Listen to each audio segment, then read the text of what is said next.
My name is Chris Coverdale from Make Wars History.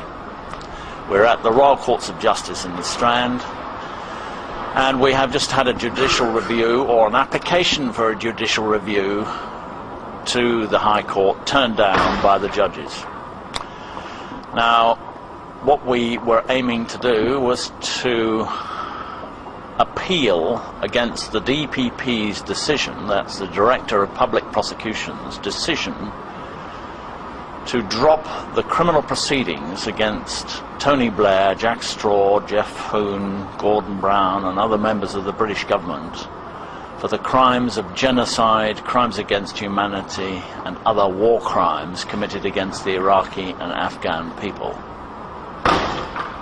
The judges claim yet again that it is non-justiciable, that this is a matter of war and it is not something for the courts to decide. That is in complete opposition to the case pleaded this morning, where we're saying that we have given detailed evidence to the Crown Prosecution Service about the crimes of genocide, crimes against humanity and war crimes taking place in Iraq. We now know that 1 million people have been killed, and that includes perhaps 30,000, 300,000 children have died as a direct result of our intervention in their countries. And we in Make Wars History are determined to ensure that those responsible for the worst criminal offences known to mankind are held to account for those decisions in a court of law. Unfortunately, the British justice system, we can't find a single judge, prosecutor or police officer who is willing to enforce the laws of war. So we are now determined to take a number of steps to take this forward. Very briefly, the steps that can be taken are to go to the International Criminal Court in The Hague. Under the Rome Statute, the legislation on genocide, crimes against humanity and war crimes that is universal in 108 nations, we are able to take a case to the International Criminal Court if our government proves unwilling or unable to bring proceedings themselves.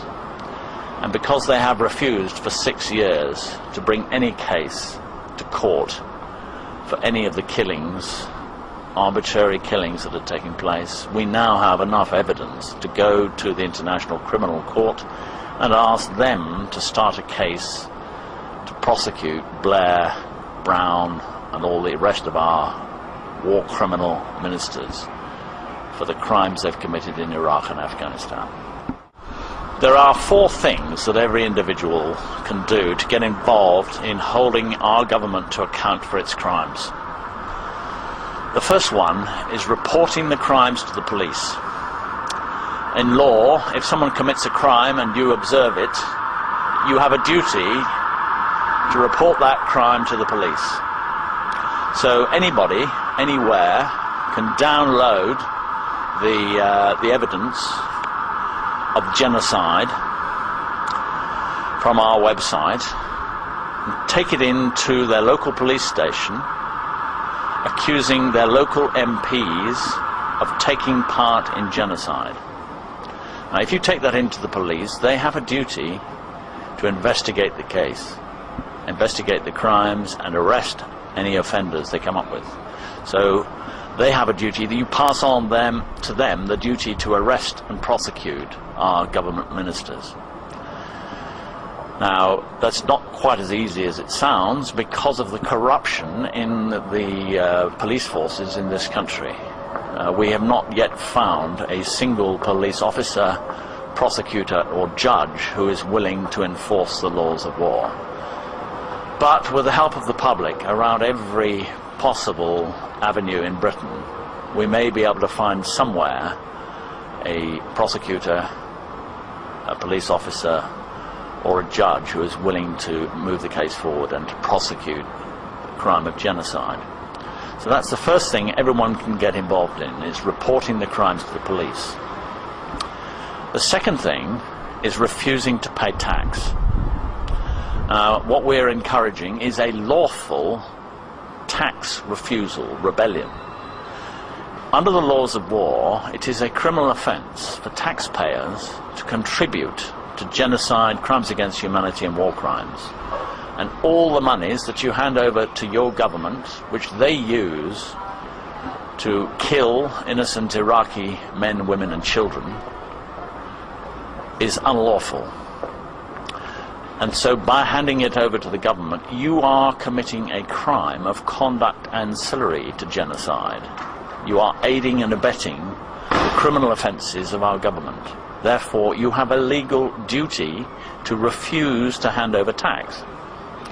So that's the second thing. So if you just write to your employers and write to your local tax collector, telling them that you have a legal duty to refuse to pay tax, if enough of us do this, then the money will stop flowing into the treasury and the war will come to an end, and we can then hold the war criminals to account in court for what they've done. The third thing that we can do is to educate people about the laws of war. Our government has kept us in ignorance of the laws of war for 60 years. There isn't a single MP, peer or law enforcement officer anywhere in Britain who knows and understands the laws prohibiting war. So every time they tell us that it is legal and lawful to go to war, contradict them. It is never lawful to wage a war of aggression. The only time in law when you can use armed force is in self-defense after you have been attacked. And everyone knows that no Iraqi or Afghan has ever attempted to attack us in this country. So that's what you can do to help. Finally, you can approach your MP. It is their job and their responsibility to govern this country. There are 1,500 people, MPs and peers, with the responsibility for taking us to war. Now, I know only 412 of them voted in favour of war. However, if an MP doesn't agree with the actions of the British government, then they should resign from their seat. And I know of no MP who has ever resigned from their seat in Parliament.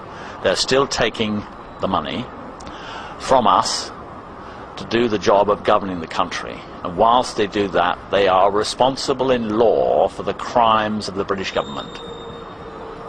So, visit your MP, give them a copy of the report, which lays out in detail how they are involved in genocide, and ask them, what are they doing?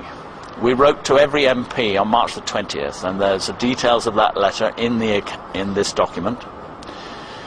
And you can hold them to account for their actions to stop the killing. We asked them to take action to stop the killing of innocent children. Not one of them so far has done anything. It's up to us to hold our MPs to account for their crimes. And if they don't do something now, then report them to the police for genocide.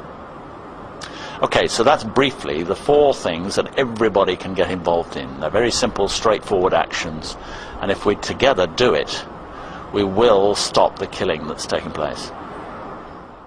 We're just having a revamp of the website, but on the Make Wars History website, so that's makewarshistory.org.uk, you can download a number of the documents to send to the taxman, to send to the Chancellor of the Exchequer. You can download copies of the report, copies of the letters we've sent to MPs, and lots of other material. And we will be putting up over the next 2 weeks a lot more of that material for you to use. So that's really the source material. Also, obviously, you have plenty of source material from the newspapers and television and video reports over the last 6 years of the horrors that have gone on in Iraq and Afghanistan. Remember that everything that the British government has done in relation to Afghanistan and Iraq is a criminal offence under the most important laws the world has ever signed. So it all provides evidence that can be used against them in court. It's likely to happen again. The real issue is that we went in there illegally, unlawfully. We have murdered 1 million people, 300,000 of them are children, and somebody must answer for those crimes. They are the worst crimes it is possible to commit, and they think they can just go in there, do their worst, and get out and remain unaffected. We must show them that's absolutely not the case. There are far too many MPs, peers, law enforcement officers, and even the Queen has no right to kill a child. And we need to pursue them until their graves to answer for what they've done in court.